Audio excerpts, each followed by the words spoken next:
నిజంగా ఎలాంటి తల్లులు ఉంటారా భూమి మీద నాకు ఆశ్చర్యం అనిపించింది. ఒక 10 రోజుల క్రితం ఒక తమిళ్ క్రిస్టియన్ ఫోన్ చేసింది. ఏంటమ్మా అన్నాను. నా కూతురు కొరకు ప్రార్థన చేయండి అయ్యా. ఏమని ప్రార్థన చేయమంటావయ్యా? నా కూతురు వేరే కాపురం పెడతానంటుంది. వృద్ధాప్యంలో నా అత్తమామని విడిచిపెట్టి వేరే కాపురం పెడతానంటుంది. మరి నువ్వేమంటావమ్మా? నేను పొరపాటున దానికి అంగీకరించినయ్యా.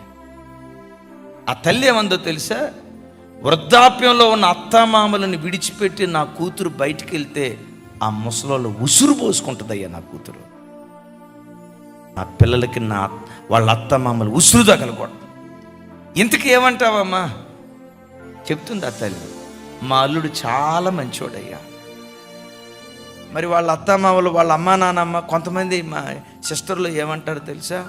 మా ఆయన చాలా మంచోడన్నా, వాళ్ళ అమ్మా నానే మెలకలు తిప్పుతా.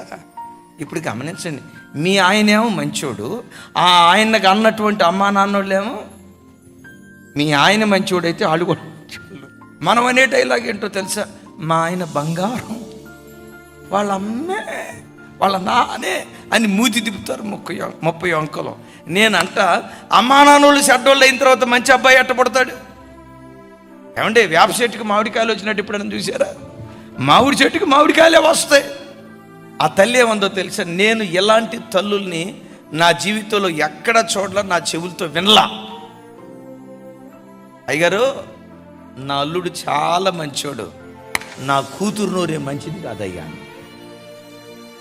నేను అడిగా, అమ్మా ఆ అమ్మాయి ఏమైంది నీకన్నా? నా కూతురేనయ్యా. అమ్మా ఆ అమ్మాయి ఏమైంది? నా కూతురేనయ్యా అంటుంది. ఎవరు మంచోళ్ళు కాదమ్మా అంటే, నా కూతురుకు నోరు ఎక్కువయ్యా, దానికి నా కూతురుకు నోరు ఎక్కువయ్యా, దాని నోరు అదుపులో ఉండేటట్టుగా ప్రార్థన చేయండి అయ్యా.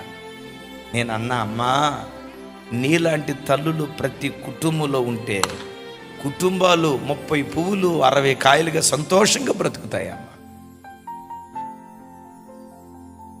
ఎప్పుడు బిడ్డలారా కలపటానికి ప్రయత్నం చేయండి.